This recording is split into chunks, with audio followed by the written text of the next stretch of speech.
우리들에게 허락해 주시는 하나님의 말씀 요한복음 16장 1절부터 13절까지의 말씀입니다.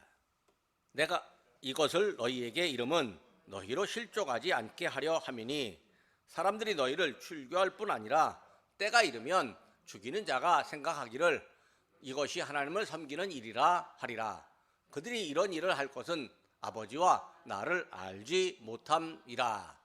오직 너희에게 이 말을 한 것은 너희로 그때를 당하면 내가 너희에게 말한 이것을 기억나게 하려 함이요 처음부터 이 말을 하지 아니한 것은 내가 너희와 함께 있었음이라.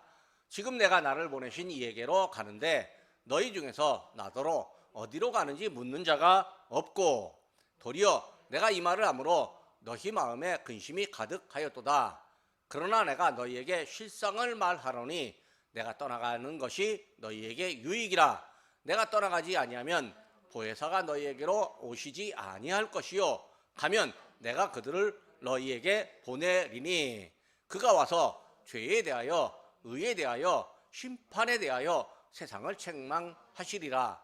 죄에 대하여라 함은 그들이 나를 믿지 아니하며 의에 대하여라 함은 내가 아버지께로 가니 너희가 다시 나를 보지 못함이요 심판에 대하여라 함은 이 세상 임금이 심판을 받았음이라.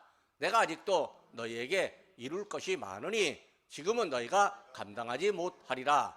그러나 진리의 성령이 오시면 그가 너희를 모든 진리 가운데로 인도하시리니 그가 스스로 말하지 않고 오직 들은 것을 말하며 장래 일을 너희에게 알리시리라. 아멘. 예수님이요 하나님 아버지의 보내심을 받아서 이 땅에 오셨고요 생명의 사역을 수행하셨습니다. 예수님은 십자가에서 죽으심으로 우리의 죄를 용서하는 계기를 만들어 놓으셨습니다. 그리고 죄를 용서받는 우리에게 새로운 생명, 영생을 우리 예수님이 허락해 주셨습니다. 그러니까 우리가 예수님을 믿잖아요. 예수님을 믿어서 받는 최고의 선물이 뭐냐면 생명이에요. 생명. 새 생명이에요. 이 땅에 태어난 우리들이요 목숨이 참 귀합니다. 여러분 이 목숨은 끊어지면 다시 살려내지 못합니다. 어떤 의학이 있더라도요 살려내지 못합니다. 근데 이 목숨이 뭐냐면 하나님께서 우리에게 주신 이 생명의 표현이라고요. 살아있는 동안은 내가 생명이 있는데 죽어서는 목숨은 끊어져요. 그래도 죽어서 생명은 남을 수 있어요. 그 생명은 뭐예요? 내 목숨에서 가졌던 그 생명이 주님께로 가서 주님의 품에 안기는 것을 우리는 생명이라고 말하고 영생이라고 말하는 거예요. 그래서 우리가 예수님으로부터 받은 최고의 선물이 뭐냐면 생명이에요. 이 세상에 살아가는 모든 사람들이 받은 그 축복이 호흡이고 목숨인데 우리는 예수님을 알게 되고 천국의 백성이 되는 생명을 얻었습니다. 그래서 우리는 우리 예수님으로부터 이 세상 누구도 얻을 수 없는 예수 믿는 사람들만 받는 최고의 축복, 생명의 축복을 받은 사람들입니다. 그리고 예수님은요 이 땅에 오셔서 우리에게 생명을 주는 일, 즉 생명사역을 하셨어요. 이 생명사역이 예수님의 일이었는데 그 일이 예수님이 지상에 안 계실 때도 계속 되기를 원하십니다. 예수님이 지상에서의 사역을 마치고 하늘로 올라가십니다. 아버지께로 가십니다. 그래도 그 후에도 생명사역은 지속되어야 하는 거예요. 예수님이 하나님 아버지 오른편에 앉아서 하나님께 여전히 간구하는 내용이 있는데 그게 세상의 사람들에게 우리들에게 세상 사람들에게 생명이 주어지고 생명이 확장되도록 하나님 앞에 간구하십니다. 그러니까 생명이 가장 귀한 것이고 세상에 사는 사람들 누구나 다 생명을 얻어야 합니다. 예수님께서 하나님 앞에 우리에게 생명 주시기를 간구하시지만 그게 사람들이 생명을 얻는 일과 연관된 일도 예수님은 함께 하십니다. 예수님이 하시는 일은요 여러 가지 있지만 생명을 주는 일을 중점적으로 하시면서 그 일에도 여러 방법을 사용하십니다. 세상의 일도요, 뜻을 이루려면 한 가지 일만 하지 않습니다. 다양한 방법을 사용할 때도 있어요. 근데 고집이 센 사람은 그 방법, 딱 자기가 아는 방법 하나만 고집합니다. 근데 하나만 고집하다가는 실패할 확률도 높습니다. 그래서 사실 사람이 그래서 귀를 열고 여러 사람들의 의견도 들어봐야 돼요. 내가 하려고 하는 일에서 다양한 방법도 들어봐야 됩니다. 어떤 사람들은요, 해본 적이 없어서 못한다고 그런 말 하기도 해요. 근데 인생은요, 해본 적 없는 길을 가는 거예요. 내일 우리에게 내일이 있을 거잖아요. 내일 우리가 가본 적이 없는 거예요. 근데 내일이 와요. 그러니까 사람은요, 해본 적이 없어도 하는 게 있어야 되는 거예요. 근데 어떤 사람은 또 못하는 이유가 뭐냐면 다 해봤는데 안 되더라고. 다 해봤는데 안 되더라고. 그래서 안 한다고 이렇게 말하는데요. 다 해보긴 뭘 다 해봐요. 그 자기가 아는 방법만 다 해봤을 뿐이고 남이 해주는 얘기는 안 들어봤고 안 해봤을 거예요. 그리고 자기가 아는 방법이 세상의 모든 방법일까요? 아니에요. 자기가 아는 방법이 제한이 있어요. 그런데 사람들은 전부 자기 생각을 옳다고 생각해서 해본 적이 없어서 못한다고 하고 또 아니면 다 해봤는데 안 돼서 못한다고 해요. 그거 아니에요. 해본 적 없어도 하면 새로운 경험 때문에 뭔가 새롭게 알게 되는 것이고요. 다 해봤어도 다른 사람의 의견을 들으면 또 새롭게 할 수 있는 일들이 있어요. 정당한 방법이라면요, 어떤 방법이 있는지 찾아보고 시행할 수 있어요. 그럼 시행하다 보면 더 좋은 방법이 나올 수도 있고 계획한 일을 이룰 수도 있습니다. 예수님이 생각한 방법이 있었습니다. 예수님은 하나님 아버지께로 간 뒤에 제자들에게 생명의 사역을 수행하도록 하시는데 예수님의 지상 사역은 지금 끝났지만 예수님의 그 사역 자체만큼은 끝나지 않습니다. 중단되지 않습니다. 예수님이 하던 일은, 예수님이 직접 하는 일은 지상에선 멈췄지만 제자들을 통해서 이어받게 하십니다. 그러니까 제자들이 예수님이 하셨던 생명 사역을 계승하는 거죠. 예수님이 생각하는 방법은 보혜사 성령을 제자들에게 보내주셔서 보혜사 성령께서 제자들을 움직여서 생명 사역을 가능하게 하시는 일입니다. 그러니까 예수님은 보혜사 성령님을 보내셔서 생명의 사역을 계속하게 해 주십니다. 예수님은 보혜사를 받은 제자들에게 생명 사역을 계승하게 하십니다.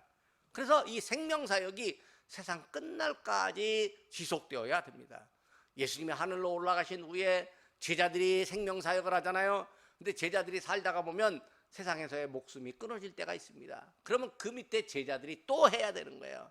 또 그 밑에 제자들이 하면 그 자녀들이 또 하고, 자녀들이 지나고 나면 또 새로 태어난 자녀들이 또 하고, 그래서 세상 끝날까지 생명사역이 지속되어야 합니다. 교회 역사를 연구하다 보면 사도시대가 있어요. 예수님 바로 다음에 사도시대가 있어요. 12명의 제자들을 중심으로 해서 교회의 역사들이 이제 움직였다 해서 사도시대라고 그렇게 말해요. 근데 사도들이 이제 나이가 다 되고 많고 그러면 어떻게 합니까? 세상에서의 이제 이 힘도 끊어지잖아요. 근데 사도들에게 배운 사람들이 또 일을 해요. 그래서 그 시대는 뭐냐면 속사도시대라고 말합니다. 속사도시대. 그러니까 사도들의 일을 이어받는 사람들이 있었다. 그거예요. 뭐 영화도 하나 좋은 거 나오면 속편이라고 하는 걸 나와요. 속편. 이게 뭐냐면 그걸 이어받아서 한다. 그거죠. 속사도 시대가 있었어요. 그 다음엔 또 뭐가 있냐면 교부 시대가 있었어요. 교부. 그게 사도들을 이어받던 두 번째 사람들이 이제 교부였고, 이 교부들, 그러니까 교회의 지도자들이 많아졌는데 그 지도자들이 성경을 열심히 연구하고 성경을 연구해서 신학의 체계를 세워가던 그런 교부 시대도 있었어요. 그러니까 우리 예수님이요, 제자들을 통해서 생명사역을 잇고 또 세상 끝날까지 이어가도록 하신 거죠. 그 생명사역이 오늘을 사는 우리들에게도 이어져야 합니다. 그러므로 우리들 역시 보혜사 성령님의 도움을 받아야 되고 보혜사 성령님으로부터 가르침을 받아야 되고 힘과 능력을 힘입어야 하는 거죠. 그러니까 예수님과 보혜사 성령은요, 생명사역이라고 하는 그 내용에서 연합을 이루십니다. 성령을 받은 사람은 그저 불타는 열심만 보이는 게 아닙니다. 성령 받은 사람은요, 불타는 열심이 지향하는 방향, 즉 예수님이 원하시는 생명사역을 이어가야 됩니다. 냉정하고 차가운 것 같아도 생명사역을 이어가면 그게 바로 성령께서 주시는 은혜이고 성령께서 주시는 지혜입니다. 오늘 본문은 예수님께서 지상사역을 마칠 때쯤 제자들에게 하시는 말씀입니다. 이 말씀에서 예수님은 보혜사 성령이 제자들에게 임할 것이다 라고 말씀하십니다. 요한복음 14장, 15장, 16장에서 계속 예수님은 보혜사 성령, 진리의 성령을 말씀하십니다. 그런데요, 예수님이 이렇게 말씀하시는 이유는 제자들의 마음을 지금 예수님이 알고 계시기 때문입니다. 예수님이요, 제자들을 떠나 하나님 아버지께로 가면 이제 그동안 함께했던 예수님이 눈앞에 안 보입니다. 예수님 안 계십니다. 그리고 제자들만 덩그러니 남아있는 것 같습니다. 제자들이요, 허탈감에 빠질 수도 있고 마음의 아픔이 생길 수도 있고, 아니 예수님 우리를 그렇게 사랑하시고 함께 하시다가 왜 먼저 하늘로 가셨습니까? 라고 은근히 예수님을 향한 원망의 마음도 없지 않아 생길 수 있습니다. 그래서 예수님께서 이런 제자들의 마음을 알고 미리 제자들의 마음을 만져주시는 게 오늘 본문의 말씀입니다. 제자들을 위로하시는데 단순한 위로로 끝나지 않고 용기를 얻도록 소망도 함께 허락해 주십니다. 그 소망이 곧 보혜사 성령께서 너희에게 온다. 내가 보혜사 성령을 너희에게 보낼 것이다 라고 말씀하는 거죠. 내가 하나님 아버지께 간구해서 하나님이 보혜사 성령을 너희에게 보내겠다 라고 소망을 주시는 거예요. 보혜사 성령이 제자들에게 오시면요, 제자들에게 어떤 은혜가 있을지, 어떤 능력이 나타날지, 어떤 일을 할지 우리 예수님이 알려주십니다. 그래서 본문을 통해서 우리가 예수님의 마음을 알고 또 예수님이 보내시는 보혜사 성령이 우리 안에 어떻게 일하는지를 알게 됩니다. 첫째로 예수님은 우리에게 용기를 주십니다. 예수님이 고난을 앞두시고 당신의 앞날을 제자들에게 예고하셨습니다. 예수님은 십자가 고난을 당하시고 십자가에서 죽으실 겁니다. 그리고 사흘 만에 부활하실 겁니다. 예수님이 부활하신 후에 하나님 아버지께로 가실 것입니다. 요한복음 14장 12절 말씀입니다. 내가 진실로 진실로 너희에게 이르노니 나를 믿는 자는 내가 하는 일을 그도 할 것이요 또한 그보다 큰 일도 하니 이는 내가 아버지께로 감이니라. 아버지께로 가겠다라고 그렇게 말씀해 주셨습니다. 그러면 이제 제자들만 남는 거예요. 제자들이 안 계시면 제자들 마음에 불안이 있을 겁니다. 이거 뭐 예수님 따라다녔는데 이제 해야 되나 말아야 되나 뭐 이런 생각이 있을 거예요.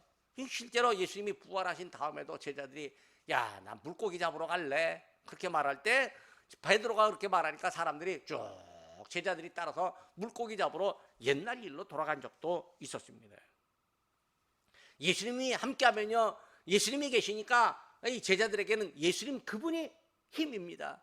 예수님 계신 그 자체가 힘입니다. 그런데 예수님이 세상에 안 계시잖아요. 제자들이 힘을 잃을 거예요.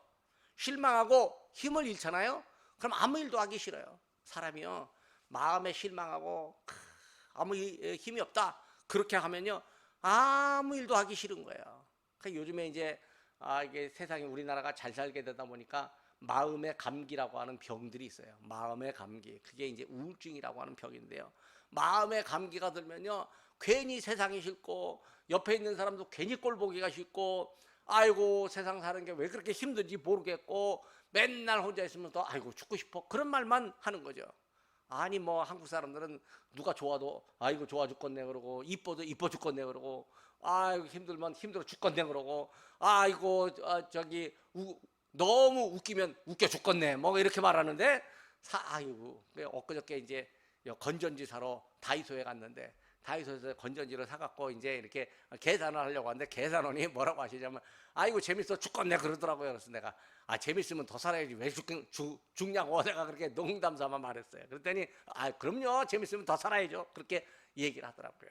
이게 우리가 한국 사람이 입버릇이 그냥 그렇게 돼 있어요. 근데 이제 그렇게 말하지 말고 어떻게 말하냐면 그냥 재밌으면 재밌으니 더 살아야 되겠네 이렇게 말하는 거. 아이고 실망스러우니 좋은 거 보기 위해서 더 살아야 되겠네 이렇게 말해야 돼. 이게 예수님 마음대로 예수님 마음 품으면 그렇게 해야 되는 거예요. 근데 이제 사람들이 뭔가 하던 일 제대로 안 되면 마음의 감기가 들어오는 거예요. 그 마음의 감기가 들어오잖아요. 그러면 아무 일도 하기 싫은 거예요. 아무 일도 하기 싫잖아요. 그러면 예수님이 원하시는 생명사역도 하기 싫은 거예요. 예? 이게 제자들도 반드시 해야 되는 일인 줄 알면서도 마음속에 실망이 오면 이 마음을 다스리지 못하면 그조차도 하기가 싫은 거예요. 그러니까 마음의 감기가 들으면 먹는 것조차도 안 하는 거예요. 잠자는 것조차도 하려고 하지 않는 사람들이 있어요. 그래서 이렇게 실망한 제자들, 절망하는 제자들에게요, 하기 싫어하는 제자들에게 할 수 있는 힘을 주셔야 되는데 그 힘이 뭐냐면 보혜사 성령이 너희에게로 온다. 나 대신 너희를 도울 보혜사 성령이 너희와 함께 한다. 그렇게 예수님이 용기와 희망을 허락해 주십니다. 만약에 제자들이 풀이 죽어 있잖아요. 그러면 유대인 공동체, 유대인들이 제자들을 향해서 그럴 거예요. 참 꼴 좋다. 야, 니네들이 뭐 예수를 따른다고 하더니 예수는 세상에 없고 너희들만 남았는데 너희들은 풀이 푹 죽어갖고 아무것도 못하는 거 보니 야, 참 꼴 좋다. 야, 너희들 필요 없어 하고 그냥 쫓아낼지도 모릅니다. 아니면 야, 너희 예수님을 따랐지? 예수 믿는 사람들이지? 야, 우리는 예수 믿는 사람 필요 없어 하면서 출교로 시킨다는 거예요. 유대인 공동체에서 쫓아낸다는 거예요. 유대인 공동체에서 쫓아내잖아요. 그러면요, 어디 친구도 사라지고 또 어디 뭐 식당 가서 밥 먹으려고 하는데 식당에서 밥도 안 팝니다. 예? 물건 사려고 하는데 물건도 안 사는 거예요. 그러니까 이게 출교당한다는 게 너무너무 괴롭고 힘든 일이에요. 그게 그만큼 사회적으로 매장당한다라고 하는 거죠. 예수님 따랐는데 된 게 아무것도 없다고 유대인 공동체들이 사람들이 비웃을지도 모릅니다. 그러니까 믿음의 사람들이 실망하잖아요. 그럼 이렇게 비웃음의 대상이 됩니다. 거짓되고 악한 사람들은요, 어떻게든지 믿음의 사람들을 비난할 거리를 찾습니다. 하여튼 어떻게든지 믿음의 사람들을 향해서 그거 나쁜 사람이라고 그렇게 손가락질할 거리를 찾습니다. 그것도 자기 이익을 위해서 비난합니다. 자기가 의롭다고 인정을 받고 싶어서 별로 잘못이 없는 사람들에게도 잘못이 크다고 누명을 씌웁니다. 자기가 잘났다고 말하기 위해서는 남들 보고 못났다고 말해야 되고요. 그래야 내가 상대적으로 잘났다고 생각할 수 있으니까요. 예수님이 하늘로 오르신 후에 제자들이 실망한다면요, 이렇게 비난을 받을 겁니다. 그러니 제자들이 실망하고 주저앉을 이유는 하나도 없습니다. 예수님이 이미 알고 계시니까 용기를 주시는 거예요. 1절입니다. 내가 너희에게 이름은 너희로 실족하지 않게 하려 함이라. 여러분, 이 땅의 믿음의 사람도요, 비난받을 때가 있습니다. 믿음의 사람도 실망할 때가 있습니다. 좌절할 때도 있습니다. 믿음의 사람도 마음이 아플 때가 있습니다. 물론 다른 사람들이 어떤 어려움을 당해서 그 어려움에 공감하는 것 때문에 마음이 아플 때도 있는데, 내가 하려고 하는 일이 안 돼서 내게서 안 좋은 일이 닥쳐서 내 마음이 아픈 경우도 있습니다. 이때는요, 하나님이 나와 함께 하시지 않는 것 같은 불신의 착각이 들어올 때도 없지 않아 있습니다. 불신자들은요, 믿는 사람들 겉모습만 보고도, 밖으로 드러나는 현상만 보고도 진실을 알려고 하지도 않은 채 지레 단정하기도 합니다. 불신자들이 자기 생각이 옳다고 성급한 단정으로 믿는 사람들을 비난할 수도 있습니다. 사실 불신자들이 믿음의 사람들을 비난하는 건요, 그들이 하나님 아버지와 아들이신 예수님을 알지 못하기 때문입니다. 3절의 말씀입니다. 그들이 이런 일을 알 것은 아버지와 나를 알지 못함이라. 예수님은요, 비록 악한 사람들이 하나님도 모르고 예수님도 모른다 할지라도 믿음의 사람들을 향한 비난에 동의하지 않습니다. 비록 실망으로 생명사역이 잠시 멈추는 것처럼 보일 수 있지만요, 생명사역이 비난받고 조롱받는 것이 예수님께는 가슴 아픈 일입니다. 그래서 예수님이 제자들을 위로하시고 또 용기를 주십니다. 예수님은 우리에게도 위로하시고 믿음과 용기를 주십니다. 우리를 통해서 생명사역을 지속해야 하기 때문입니다. 두 번째로 예수님은 제자들에게 말씀이 기억나게 하십니다. 4절 전반부 말씀입니다. 오직 너희에게 이 말을 한 것은 너희로 그때를 당하면 내가 너희에게 말한 것을 기억나게 하려 함이요.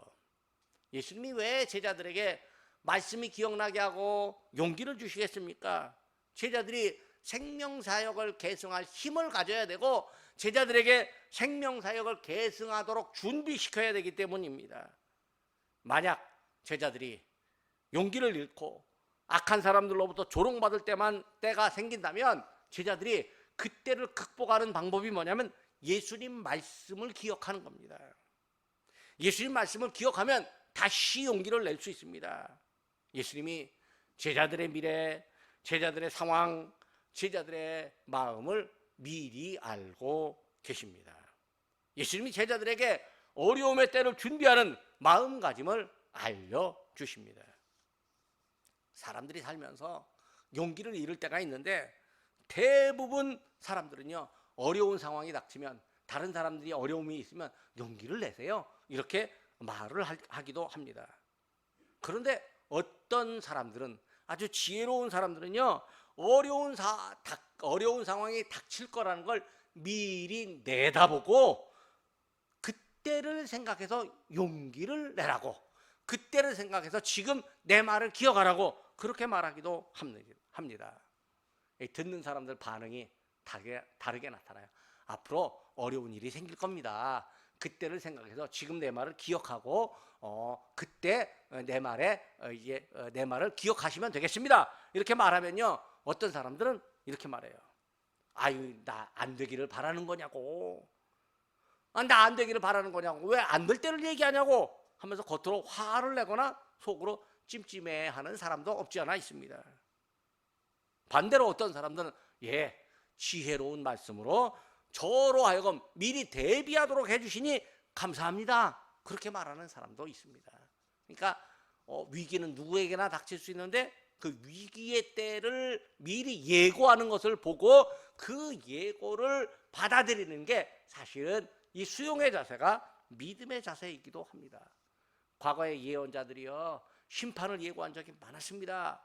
그런데 백성들이, 또 왕들이, 사람들이 심판을 예고하면 야, 우리나라 망하라고 하는 거야, 이렇게 말하면서 예언하는 예언자들을 때리기도 하고 잡아가두기도 했습니다. 근데 예언자들의 말이 맞아 떨어진 거거든요. 근데 어떤 사람들은 예언자들의 말을 듣고 회개한 적이 있었습니다. 어떤 왕은요, 국가를 개혁을 한 적이 있었습니다. 그러니까 심판거리들이 그 나라 안에서 사라지게 되고 잠시라도 그 나라들이 다시 부흥하게 되는 거죠. 여러분, 이 나라도요, 예수 믿는 사람들이 정신 차려야 되고요, 이 나라도 교회들이 각성해야 됩니다. 왜? 이 나라를 지탱할 수 있는 게 결국은 예수 믿는 사람들이고 교회이기 때문입니다. 예수님이 제자들에게 처음부터 용기를 주실 수도 있지만 처음부터는 그렇게 안 해도 됩니다. 왜냐하면 예수님이 함께 계시기 때문에. 예수님이 함께하면 그것 자체가 용기를 얻는 거예요. 4절 후반부 말씀입니다. 처음부터 이 말을 하지 아니한 것은 내가 너희와 함께 있었음이라. 예수님이 함께 계시면요, 제자들이 용기를 잃을 필요도 없습니다. 왜? 함께 계시니까. 함께 계시는 예수님만 의지하면 됩니다. 모르는 일이 있을 때는 예수님에게 질문하면 됩니다. 또 함께 계시는 예수님을 의지하는데 안 되는 일과 어려운 일이 있을 때는 예수님께 도와달라고 구하면 됩니다. 실제로 제자들이 풍랑을 만났어요. 배 안에서 엄청나게 고생을 합니다. 이 풍랑을 이기고 육지로 가려고 하는데 도저히 이 베테랑 어부들이 이 풍랑을 이겨내지를 못합니다. 그런데 그 배 안에서 예수님은 아주 그냥 깊이 잠들어 있는데 제자들이 예수님을 막 깨우면서 주여, 선생님이여, 마가복음 4장 38절입니다. 선생님이여, 우리가 죽게 된 것을 돌보지 아니하시나이까. 찬송가도 있어요. 우리가 죽게 된 것을 안 돌아봅니까? 이렇게 찬송하는 경우도 있어요. 그런데 지금은 예수님이 제자들을 떠나야 돼요. 예수님이 생명사역을 마치시고 아버지께로 가십니다. 하지만 아무도 예수님께 어디로 가시느냐고 묻는 사람이 없습니다. 5절 말씀입니다. 지금 내가 나를 보내신 이에게로 가는데, 아버지께로 가는데 너희 중에서 나더러 어디로 가는지 묻는 자가 없고. 제자들이 예수님께서 아버지께로 가신다는 말을 듣고는 어디로 가시느냐라고 질문할 생각은 안 하고 마음에 근심만 생깁니다. 아이고, 이제 예수님 가시면 우리는 어떻게 하란 말이야? 이렇게 마음에 아픔만 생깁니다. 6절 말씀입니다. 도리어 내가 이 말을 함으로 너희 마음에 근심이 가득하였도다. 예수님은 제자들이 실망하는 걸 원하지 않으시고 비난받는 거나 근심하는 걸 원하지 않으십니다. 그래서 예수님은 말씀으로 제자들을 위로하고 용기를 주십니다. 예수님이 아버지께로 떠나신 이후에 제자들은 예수님의 말씀을 기억해야 됩니다. 말씀을 기억하는 일이 단순히 위로나 용기 정도가 아니라 생명사역의 고귀함을 깨닫는 일입니다. 예수님이 제자들에게 당신의 말씀이 기억되기를 원하십니다. 그래서 때가 되었을 때 기억하라고 말씀하십니다. 먼 길을 떠나는 아들들에게 아버지가 할 수 있는 말이, 야, 때가 되었을 때 이 말을 기억하라 라고 하면서 어떤 지혜로운 말씀을 줄 수 있습니다. 이제 그만 스승의 곁을 떠나서 세상으로 나가는 제자를 향해서 또 스승이, 야, 어떤 때가 되었을 때 이 말을 기억하라 라고 마지막 당부의 말씀을 할 수 있는데, 예수님께서 지금 아버지께로 가시면서, 세상을 떠나 아버지께로 가시면서, 제자들을 떠나 아버지께로 가시면서 제자들에게 마지막 당부의 말씀을 하십니다. 예수님은 제자들에게 생명사역의 고귀함을 깨닫기 원하시고 제자들에게는 생명사역을 계승하기 원하십니다. 생명사역이 예수님의 목적이었고 그 목적은 예수님께로 간 이후에도 계속되어야 하기 때문입니다. 이 진리는 오늘 우리들에게도 마찬가지입니다. 우리가 예수님 말씀을 기억해야 됩니다. 제자들만 기억하는 것으로 그치지 않고 오늘 우리도 예수님 말씀을 기억해야 합니다. 우리도 생명사역을 계승해야 되고 우리도 보혜사 성령을 받아야 합니다. 근데 우리가 성경 말씀을 읽어도 생각이 안 나잖아요. 그죠? 생각이 안 나요. 근데 생각나게 하시는 분이 누구냐? 보혜사 성령이라는 거예요. 성령이 우리 안에 오셔서 일을 하시는데 그 일이 뭐냐? 우리에게 하나님 말씀이 생각나게 하는 거예요. 그러니까 하나님 말씀이 생각나면 어떻게 해요? 그 말씀대로 지켜야 된다라고 하는 거죠. 그래서 예수님이 요한복음 16장 7절에서 내가 떠나는 게 너희에게 유익이다 이렇게 말씀하는 거예요. 떠나야 유익이다. 왜? 떠나야 보혜사 성령이 오시고 보혜사 성령이 내가 너희에게 했던 말을 너희에게 생각나도록 성령께서 해주시니까 너희에게 유익이다. 이게 진짜다 라고 예수님께서 말씀을 해주셨다는 거예요. 그러니까 예수님이 가야 보혜사가 성령이 오신다는 거죠. 그래서 내가 떠나가지 아니하면 보혜사가 너희에게로 오시지 아니할 것이요 내가 그를 너희에게로 보내리라 이렇게 말씀하시는 거죠. 그러니까 보혜사가 오셔갖고 제자들에게 뭘 하냐면 이 예수님의 말씀을 기억나게 하고 예수님의 말씀이 기억나면 하나님이 원하셨던 섭리, 하나님의 경륜, 하나님의 뜻을 깨닫게 해준다라고 하는 거죠. 그 뜻이 뭐냐면 죄가 뭔지, 의가 뭔지, 심판이 뭔지 깨닫게 된다는 거예요. 그게 죄는 예수님 안 믿는 것이고 의인은 하나님께로 가는데 예수님을 못 본다는 게 의로움이고, 심판은 이 세상 임금들이 다 심판을 받았다. 그러니까 보혜사 성령이 오시면 우리에게 뭘 깨닫냐면, 우리가 죄인인데 어떤 죄인이냐? 예수님 말씀 안 듣는 죄인, 예수님 말씀 안 믿는 죄인이라는 거죠. 근데 우리가 의인이 된다라고 하는 건 뭐냐면, 예수님이 하나님께로 가셔서 보혜사 성령을 보내셨다라고 하는 것을 믿게 되는 게 의인이라는 거죠. 근데 이 세상 임금들은 그걸 안 믿어. 자기가 주인이라고 생각하는 거죠. 그 사람들은 이미 심판받았다라고 그렇게 이야기하는 거예요. 그래서 예수님께서 그렇게 보혜사를 보내시겠다고 약속을 하시는 거죠. 그리고 이제 제자들에게 성령이 일하게 하시는 거예요. 제자들이 생각나게 하고, 그래서 이제 어떤 때는 이 하나님 말씀을 들을 때 깊이 넓게 더 많이 깨닫게 되는 거예요. 그러니까 예수님의 말씀을 들었을 때 그때는 그 말씀이 그런가 보다 라고 했는데, 그 다음에 성령이 오시면 그 말씀 생각나는데 그 말씀이 어떤 의미지? 그 말씀이 우리에게 무엇을 의미하지? 이렇게 깊이 생각하게 되는 거예요. 이거를 사도행전 17장에서는요 신사적이라고 그렇게 말해요. 베레아 사람들은 데살로니가에 있는 사람들보다 더 신사적이어서 이 말씀이 그러한가 하여 날마다 성경은 상고하였더라 그렇게 말하는데, 사도 바울이 데살로니가에서 핍박을 당했다가 어디로 도망가냐면 베레아로 도망갔어요. 베레아로 피신을 가고, 베레아에 가서도 예수가 우리의 주인이다, 예수가 우리에게 생명을 줬다라고 이야기하니까 베레아 사람들이 이 사람들이 아주 호기심이 있고, 그 다음에 베레아 사람들이 그 어떤 말을 들었을 때 생각이 틀리다고 막 뭐 조롱하고 막 압박하고 그런 게 아니라, 그래? 한번 들어봐야지. 그러고 가만히 들어보고 생각해보고 의미를 파악했다. 베레아 사람들이 그랬다라고 하는 거예요. 그럼 베레아 사람들이 그렇게 한 게 뭐 어떤 의미가 있을까? 성령께서 사도 바울을 통해서 말씀하게 하시고, 베레아 사람들을 그렇게 원래 신사적인 사람들이지만, 신사적인 사람들이 뭐예요? 말씀을 듣고 묵상하고 수용하려고 하는 믿음의 자세를 갖도록 성령께서 말씀하셨다라고 하는 거죠. 그래서 이제 13절에 이렇게 말합니다. 그러나 진리의 성령이 오시면 그가 너희를 모든 진리 가운데로 인도하시리라. 이게 진리가 뭐냐면, 요한복음 14장 6절에 내가 곧 길이요 진리요 생명이니 예수님이 진리라고 말하고, 요한복음 17장 17절에는 또 뭐라고 말하냐면 아버지의 말씀은 진리입니다 라고 그렇게 말을 하거든요. 그러니까 아버지의 말씀이 진리니까 이 진리이신 아버지의 말씀을 듣고 살아가는 거죠.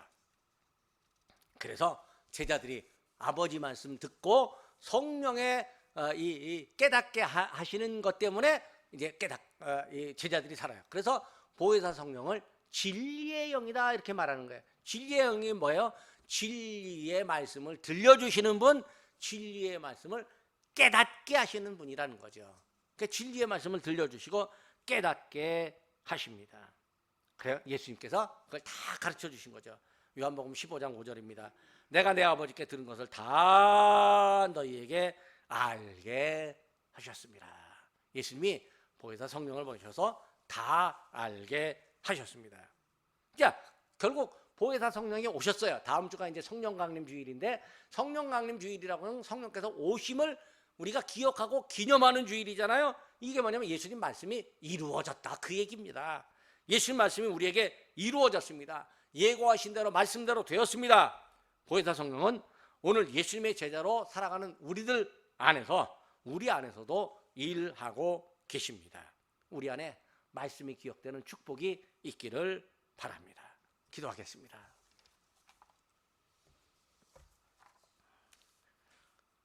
예수님은 세상에 보내심으로 저희에게 새 생명을 주신 하나님 아버지, 저희에게 보혜사 성령님의 오심을 믿고 믿으며 보혜사 성령님으로부터 진리의 말씀을 듣게 하시니 감사드립니다. 아버지의 말씀을 말한다고 하신 주님을 본받아 저희도 아버지의 말씀을 받아 말하게 하시옵소서. 보혜사 성령님이 들려주시는 말씀을 하여 저희의 말과 행실에서 그리스도의 향기가 바라는 신앙생활이 되게 하옵소서. 예수님이 안 계실 때 실망할 수 있었던 제자들을 위로하시고 용기를 주신 예수님께서 저희 마음 안에 좌정하심으로 저희에게 함께한다는 임마누엘의 말씀으로 세상에서 얻는 아픔에 대한 위로와 세상을 이길 만한 힘과 용기를 주시옵소서. 보혜사를 통해 진리의 말씀을 들려주시는 하나님 아버지, 성령께서 저희에게 임하심으로 저희가 들은 예수님의 말씀이 생각나게 하옵소서. 잘될 때 감사하고 겸손하며 어려울 때 주님을 의지하며 말씀을 따라 기도하게 하옵소서. 보혜사 성령께서 저희 안에 오셔서 일하고 계심을 저희가 늘 경험하며 살게 하시옵소서. 주님께서 제자들에게 말하시는 것처럼 저희에게도 바라시는 것을 깨닫고 주님의 말씀을 실천하는 지혜와 힘을 주시옵소서. 제자들이 보혜사 성령의 인도하심을 따라 일했듯이 저희도 사람의 지혜와 경험이 아닌 보혜사 성령의 인도하심을 따라 일하며 하나님 나라를 확장시켜가게 하시옵소서. 우리 주 예수님의 이름으로 기도드립니다. 아멘.